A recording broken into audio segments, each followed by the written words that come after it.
안녕, 연애요정 로미짱이야. 국제연애나 국제결혼을 꿈꾸는 한국 여성들이 실제로 유럽 남자를 만났을 때 가장 먼저 겪는 거대한 문화 충격. 바로 인류로까지 나누는 칼 같은 더치페이 문화야. 독일, 네덜란드 등 유럽 현지에서 한국 여자들이 겪은 현실적인 데이트 에피소드와 이를 두고 벌어지는 남자의 찐사랑은 결국 부양 본능이다라는 시각까지 아주 투명하게 파헤쳐 줄게. 최근 독일 현지에 거주하는 한국 여성의 SNS 경험담이 연애 커뮤니티에서 큰 화제를 모았어. 독일 남과의 썸 이야기. 데이트 때마다 1유로까지 칼같이 계산하던 독일 남자. 하루는 현금만 받는 식당이라 한국 여자가 밥값을 전부 냈어.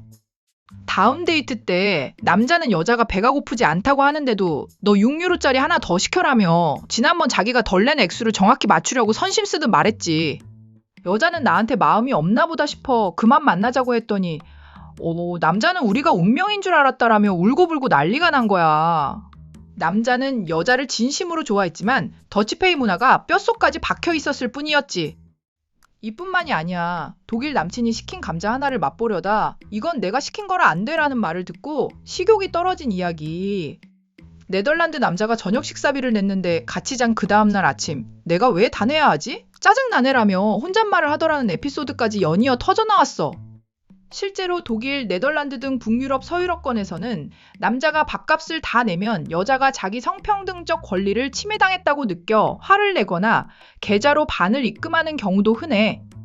이런 유럽식 더치페이 문화를 접한 한 한국 여성은 아주 단호하게 자신의 가치관을 남겼어. 남자의 진짜 사랑과 능력은 부양 본능에서 나온다. 리더십이 있고 그릇이 큰 진짜 수컷은 자기가 좋아하는 여자, 자기 울타리 안에 식소를 보살피고 부양하는 데서 만족감과 성취감을 느낀다. 더치페이 남자의 실체, 자기 입에 들어가는 밥값을 아까워하고 내 여자 입에 들어갈 음식 하나에도 계산기를 두드리는 남자는 부양 본능이 꽝이다. 결론. 뉴욕이든 유럽이든 남자가 내가 이 여자를 책임져야겠다라고 마음먹은 순간 정상적인 남자는 부양 본능을 발휘한다. 칼 더치하는 남자는 절대 만나지 마라.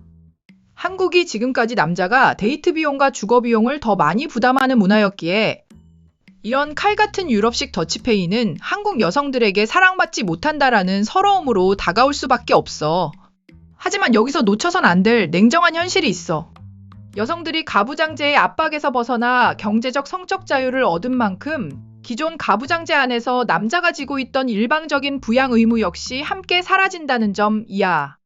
여성이 성평등과 자유를 요구하면서 동시에 남자의 전통적인 부양 본능, 독박 부담만을 요구하는 건 모순일 수밖에 없어. 남성들 역시 과도한 주거비와 경제적 부담으로 인해 내가 왜 혼자 다 책임져야 하나라는 인식이 굳어졌고 연애 때부터 칼같이 반반을 나누는 문화에 익숙하지 않은 여성들과 이를 당연하게 요구하는 남성들 사이에서 수많은 갈등이 발생하고 있어. 과도기를 지나면 한국 역시 유럽처럼 연애, 데이트, 결혼, 생활비 전반에서 칼 같은 자립과 분담이 기본값이 되는 시대로 진입할 확률이 높아. 결론, 가부장제의 혜택과 의무는 함께 간다.